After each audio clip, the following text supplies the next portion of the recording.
Hello, good day mga boss. Charlotte ng DIY ko Rips. So ngayon, magkakabit tayo ng halo switch. Yan. Pero hindi lang isang halo switch yung ikakabit natin. 7. So, ang iniisip ko, dito ko siya ilalagay yan, dyan sa bulsa. It's either dito sa side or dito sa taas. And, tinanggal ko na yan. Yan. Actually, ito is bago to. Yan. So, iniisip ko kung dito ko siya ilalagay or dito sa side. Pwede naman dito sa side, upper portion. Kasi pagka dito sa bandang baba, wala na yan. Mahirapan na kayo lalo niyan kasi susuot nyo na yung kamay nyo. Tingin ko, mas madali sana kung dito sa side na to yung pagpindot compare dito. Kasi syempre may takip to. May aftermarket na takip, iaangat nyo pa, suot nyo yung kamay nyo pa pag ganun. Unlike to sa pagkaangat nyo, pindot sa gilid. Pero dito ako maglalagay sa taas. Yan, baka dyan na lang ako maglagay. Para kahit na paano medyo tago. Although, ang halo switch kasi may ilaw yan. Yan. Pero, dito ko na lang ilalagay. So, kayo kung saan nyo gusto ilagay. Nakahanda na rin yung mga barena. Syempre, gagawin ko muna ng sukat to para mapagkasya yung siyam na halo switch. Tapos maganda yung distance nila sa isa't isa.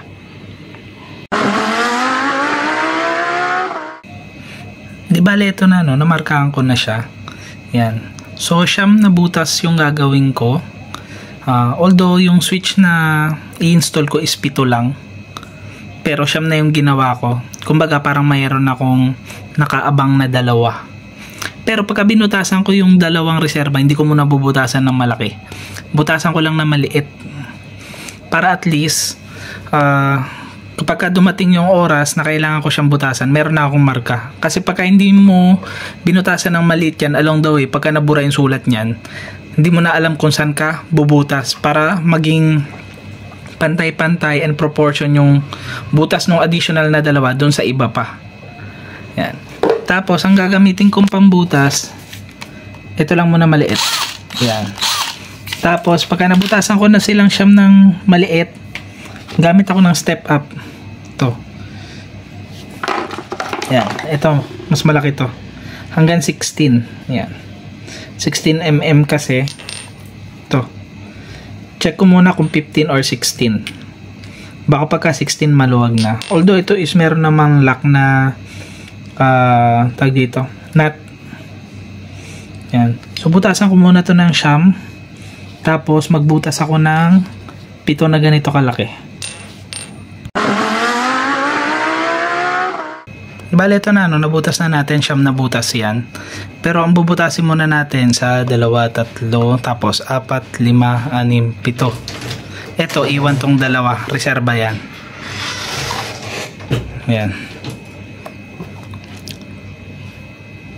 So, try muna natin sa 14. Pero tingin ko talaga 16. Alam ko ito is 16 mm. Yan.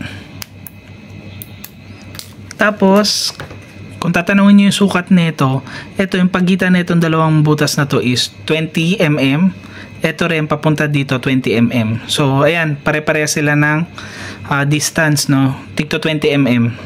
20 mm yung pagitan papunta dito, 20 mm din yung papunta dito. So, butasan ko na muna tong 7. Yan, tapos pakita ko sa inyo mamaya. Di bale ito, no? Nakabit ko na yung halo switch. Ang butas nito is 16 mm. Yan. 16 mm yan. So, sakto lang. Hindi kayo mahirapan isuot.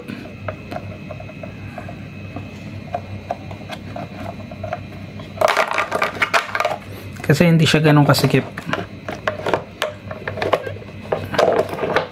Yan, no? Yan. Tapos, lalagay nyo na lang yung nut dito sa kabilang side. Yan. So, 16 mm na butas ang kailangan nyo. Yan. So ang gagawin ko, bubutasin ko na muna yung iba pang butas. Tapos pakita ko sa inyo pagka nakabit ko na yung mga halo switch.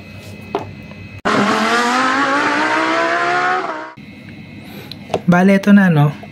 6 na lang muna yung binutas ko ngayon, hindi na 7. Yan. Tapos ganyan yung magiging spacing niya. Yan, o. Tapos yung sa likod. Yan. So, ito is pang testing ko lang. Hindi talaga ito yung ilalagay ko. Umorder kasi ako ng 7 pirasong halo switch. Sa China pa yon. Ayun yung gagamitin ko dito. Yan. So, papalitan ko pa yan. So, ito na lang muna yung video natin, no? Yung regarding dun sa pagkakabit ng halo switch. Sa susunod na video, yung pagwawiring naman. By the way, no, disclaimer lang, sa pagwawiring ng halo switch, depende yun dun sa ipa-power up nyo and yung supply na kailangan nila.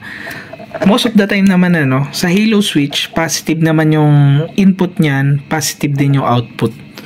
Pero merong mga instance kasi na negative yung input, negative yung output. So, depende do sa ginagawa nyong wiring.